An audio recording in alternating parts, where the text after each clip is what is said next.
So, like, if you go back a year, geez, they took an awful beating against Ballygunner, didn't they? They finished 320 to 2-6, and that was in Cusack Park in Ennis as well, so it was in front of their home supporters. Tony Kelly wasn't playing, but does that really explain a 17-point defeat? To me, it does a bit, Shane. It's funny, it was 17 points as well this year with Kilruane and Ballygunner, and I think there are fair similarities there. Ballyea were without Tony Kelly he came on in the semi-final, I think, and got 2 points last year, but they knew they were going to be in the county final without him. I honestly think, and I'm not making, this is not an excuse, but I honestly think they threw absolutely everything out that county final. I was down at it against Aina Kilnamona. Like, there was lads empty themselves every day, but there's certain days when you're starting 10 or 15% or maybe even 25% behind the 8 ball, and you just lads have to rise above. They would have celebrated that well. They would have known what was coming. They would have known what was coming without their key man. They're not 17 points worse than Ballygunner even without Kelly, but it's kind of potentially a mindset thing as well. Like, they were absolutely blown away. But to me, it's the same as Kilruane this year. It was a case of job done. And obviously Tony's back this year. I think the mentality will be completely different. They came through a war against the Bars the last day as well, even though it was 15-14 for long stages, and they should have been coming through. They should have been coming through that. I do think it'll be a different prospect on Sunday, I have to say. Yeah, I agree. So A Sully 180 says Ballyea won't be far off it, lads. And Adrian McGrath, Clare native, of course, who's a regular commenter, says you better believe it. Can I ask you, Shane, just on what we were saying? So we're talking about those 4 games where there's massive favourites and massive underdogs. Like, who do you think is the most likely to, if there's going to be someone to rip up the script, who's the most likely to do it? I'm very curious to see how the Downs are going to do this weekend, because I was really impressed with them when they played Rathote, and it was a brilliant game and it was quite an open game and all that, and maybe Crokes are the sort of team that can manage a game and will put them to the sword, in a way that I'm not entirely expecting. I think Ballyea will go hard at this one, but I can't see Ballygunner not winning it by hook or by crook. I think Crokes can give Ballyhale a very good game as well. I'm interested to see who's injured and who's not. And to be honest, I actually think all of these games will be quite competitive, despite there being -5, -7, -7, and -6 on the games that we've just discussed there. Like, I don't see any of them being a walkover here. Do you agree with some of these like heavy favourite tags? I think if I was really confident in one team, it would be the Crokes footballers. I think Ballyea have a point to prove. I think the hurlers are a huge price. Although I think Ballyhale are the best team in the country, I think Crokes are a very good side. And the other one, I think Turlestrand might put it up to Mike Cullen as well. But I think Ballyea and Ballygunner will be tight, and I think it'll be tight for long stages. I'm just not sure. Ballygunner, like, you could say Ballygunner look better than ever. I would say in the second half against the Piercing. Have they ever played better than what they played in the second half against the Piercing? I don't think so. So you have a team who has that monkey off their back and are now realising. Like, we kind of asked Pádraig on Monday, like, they literally think that they can solve any problem that's thrown at them in a given day.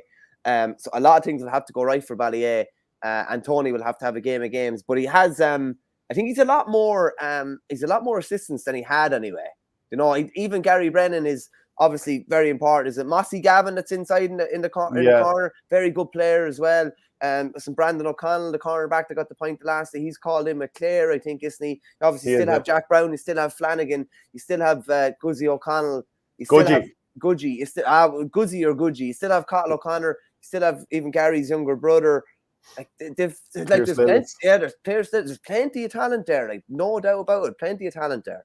Yeah, just a reminder, we're brought to you by ourstore.ie, which is the official merchandise of our game. So you've got a huge amount of different tops here in a range of different colours for men and women. Maybe you're a Limerick supporter, maybe you're into your Kilkenny, pretty iconic design there. There's so much stuff there for men, women, children, bashed. Everyone can get something there. And also, we've got that coaching clinic coming up this weekend. Really looking forward to this. Ger Brennan, Paul Galvin and Stephen Poacher. So much to be picked up, whether you're a hurling person or a football person there. You can get the link to that in the video description. Michael, you're supping out of the monkeys to nuts. Nuts from a monkey, Ger. Yeah, there's some great gear there to be got, in fairness. And there's, like, the GA is unrivaled in this country as regards the fan base it has. So you can't go wrong whether you're from Limerick, Wexford, or wherever it is. There's something there for everybody, and there's plenty of other sports involved as well. Yeah, sorry, I should have said Ballyhale by 5, says A Sully 180. Ballyhale probably closer to Ballygunner than Crokes are to Ballyhale, and that's still a 6 or 7 point game. And Richard Hogan actually interestingly points out that Gudgie O'Connell was also missing last year for Ballyhale. As a cornerback, Mick, you need to wear that Dick O'Hara t-shirt someday. Yeah, we'll have to get and you know, Shane, I love to support Kilkenny as well, so I'll wear that, no problem. Oh, look, geez. I'm surprised you haven't been banging down the door to get it. Let's get the tactics board up here and talk about Ballygunner against Ballyea. So I'm just wondering, will Ballyea decide to put DC in full forward? And I think Barry Coughlin is probably the natural matchup there. Aaron Griffin, he's a very tasty, pacey inside forward. And I think Ian Kenny will generally pick up that type of player. Mossy Gavin might drift a little bit. Then you're looking at, I mean, one of the things that Ballyea would have said is that they were probably cleaned out in the half-forward line the last day. They didn't win enough high ball. Now, O'Connor is obviously a very big man there. Now, Mossy Gavin isn't necessarily. Tony Kelly can win a high ball, but I don't know, maybe Gary Brennan would be pushed up there to be a half-forward option. Maybe Lillis, but there's talk that maybe Lillis would go back. Lillis or somebody else would go back and maybe man-mark Pádraig Mahoney, who's the conductor of the orchestra, to allow Jack Brown to sit in front of Fitzgerald and Hutchinson. What are your thoughts? Is there anything that stands out to you that you think could work well for either side, or anything just in general that sticks out to you? Just looking at Tony, because he's always one of the first people you're going to have to go to. If you look at the Ballygunner half back line in Ronan Power, Philip Mahoney, and Shane O'Sullivan, there's no obvious marker, shall we say, for Tony there. So is it a case of potentially, you know, Ian Gavin or Ian Kenny being pushed out potentially to pick up Kelly? Or like, is it a potential that like Paddy Levy would sit back and pick up Kelly? Probably unlikely. He didn't really do that job the last day that we kind of thought he might in around Peter Casey. Definitely not in the first half anyway. Casey was definitely floating around. So who do you think is Kenny coming out the more likely matchup there? Yeah, I think it's a fair point, and Richard Hogan makes the same. When Shane O'Sullivan not be near Tony Kelly, wondering if Ian Kenny might follow him. Yeah, so you've both made the same point, and I've rejigged it around to reflect that. Like, Ian Kenny did a great job on Owen Cody last year in the All-Ireland final, you know, and if you can do a good job on Owen Cody, I'm sure you can feel like you can take on anybody, even though Kelly's one of the best going. And then maybe Shane O'Sullivan on Cathal O'Connor. I think O'Sullivan's obviously been there for a long, long time. Was very good the last day against the Pierce, that crucial hook on Conor Boylan late on. Maybe that would open up power to be on Gavin. But look, again, you might see Ballyea, I should say, put Lillis up in the half forward line, and Mahoney have to go up against. It's very hard to know what way it'll pan out, but definitely something has to change from last year, because last year they were totally panned out towards the end of the game, and it was pretty humiliating. And Tyke Foley could be another candidate for this task. Like, they do have players who can take up the different roles, but is there any area where you think that Ballyea can get some joy? I just want to talk about Shane O'Sullivan just for 1 second. And Pádraig Mahoney mentioned him in Monday's show. We probably don't talk about him enough, because to be playing where he's playing, like he's not in a central position, if you get me. It's nearly easier to play that central position. He's playing wing back, where you have to cover an awful lot of ground. You generally have a hair of a half forward that you're tracking as well. He probably was under a bit of pressure in the first half the last day, him and Philip Mahoney, but like they absolutely thundered into it in the second half. And I don't know if it's because he's the kind of sports psychology background, but like he literally thinks he can go through walls at this stage. He's just getting better and better and better year on year. Even in the All-Ireland Club final last year, he was probably their best player. I'd say him and Pádraig Mahoney, even when they were struggling.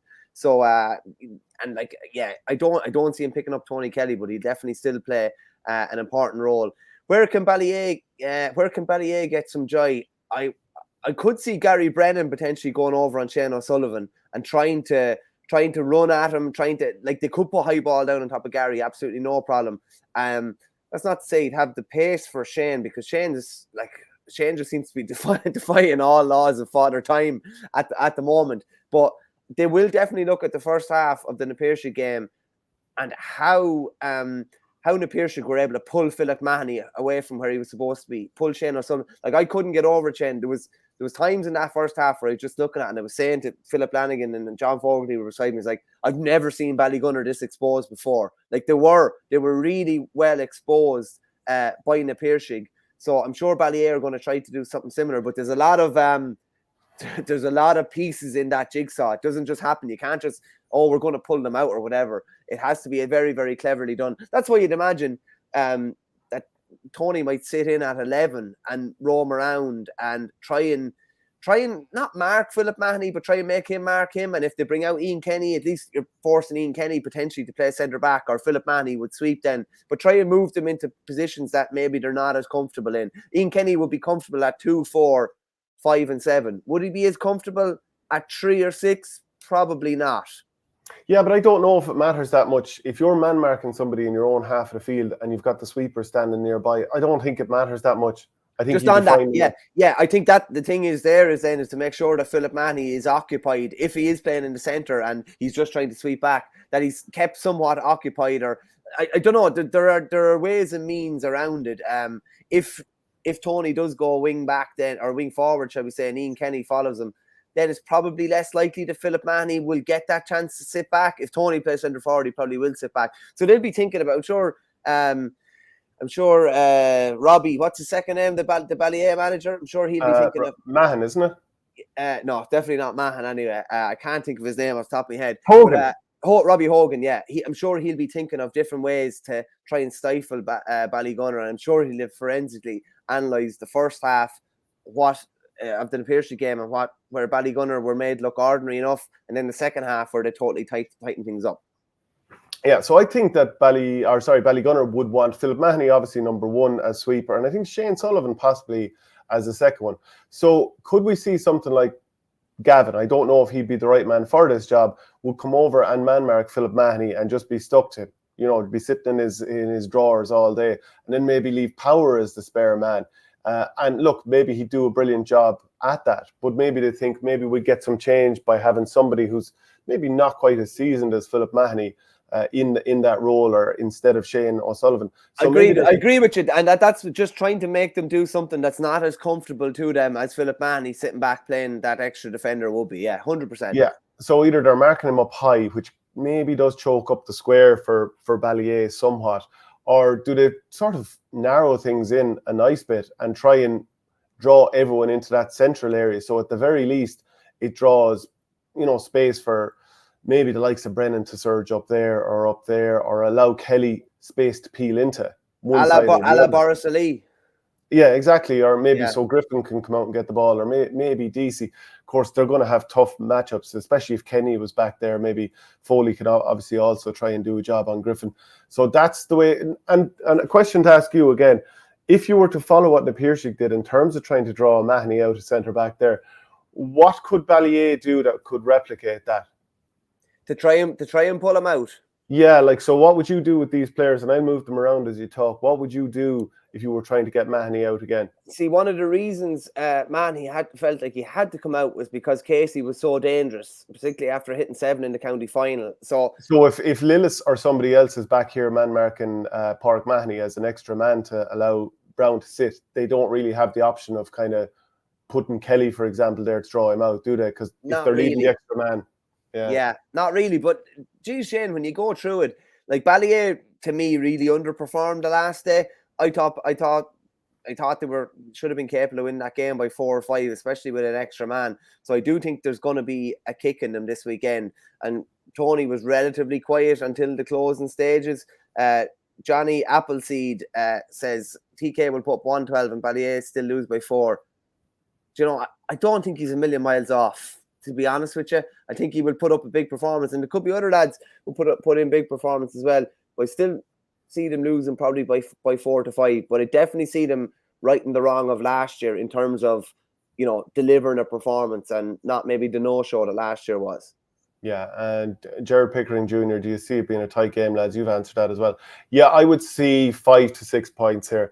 I hope it's really, really tight and goes down to the last puck of the game, because, every classic game we can get is obviously a huge addition to the season. Sully 180, don't puck ball down onto the Ballygunner half back line, work to the middle of the field, heads up play it inside and then support the man on the ball. Easier said than done. Yeah, and if you were going to draw lads back and sort of have that extra man back there, you've got to make sure that they're really tight to their men, because when Ballygunner turn you over and then they all of a sudden play it out to the wings and Mikey Mahoney or Kevin Mahoney are there and then they're pulling you down the field like we saw with Killerwan, then all of a sudden they're delivering it inside for Fitzgerald and Desi Hutchinson in there. You're just in an awful lot of bother. And I know Jack Brown can be back there as a spare man all he likes, but if the ball going in is good, it's going to bypass him and those two lads are going to put the ball over all day. 100%. Just on that, Shane, just quickly before you go to that question, we've talked about Ballyea an awful lot, but Ballyea are the ones that have to answer all the questions, really, aren't they? So, like is Paul Flanagan? Is it as simple as Paul Flanagan's going to pick up Desi, or will Brandon O'Connell pick up Desi? I'd say Flanagan, because he's done all right with him in the past. So I think with someone as important as stopping Desi, you try and stick with what you feel has shown that it's worked before. Yeah, no, I'd agree with you, and I think Brandon O'Connell and Fitzgerald will be okay. Like it wouldn't. I've heard people saying that maybe Gudgie would go back on him instead, and O'Connell would be slightly further out the field. That Gudgie might sew it into him. Oh well, I'm glad you said it. It is like what you said about Jack Kavanagh last night. It is will be Gudgie lowering the blade somewhat and using all his experience, and there's no issue with that. It will depend on the type of ball that goes in as well. It's going to have to be 50-50 at worst. 40-60 for the defender, because Fitzgerald will skin you otherwise. Yeah, I do think there's always the outside chance of a bit of a Tonkin in this game as well. So Ballyea need everything to go right. They probably need a couple of goals here and Ballygunner to not get goals for this to go the way of the Claremen. But keep the comments coming in and let us know. Adrian McGrath says Ballyea have to go long. They don't have the players to carry from deep defence. And maybe that is the case. Definitely not as comfortable as Ballygunner to carry anyway. No, and a few teams are. Does TK float around the middle and look to run at the defence from deep? Shooting from distance could work, but depends on the weather. And that's a very fair point, because if you look at the game with Killerwan, the space was probably 60 yards from goal. It certainly wasn't inside the 45, so he probably will have to drift.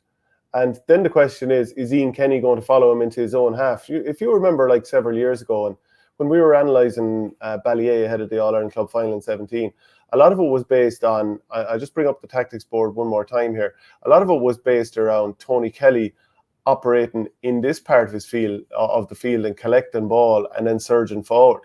Yeah. So maybe there might be a slight return to that, rather than, in more recent times, you've been looking at him maybe starting inside, as he did against the Bars. So maybe they will move that around a little bit. Maybe so. And just we skipped over this question. Hurling 1234 just says, in your opinion, how many Ballygunner players will start for Waterford? Well, I hope to see Stephen O'Keefe back in, so he'd be one. It'd probably be Stephen O'Keefe, Ian Kenny. That would probably be all from the defence, I'd say, Shane, realistically, is it?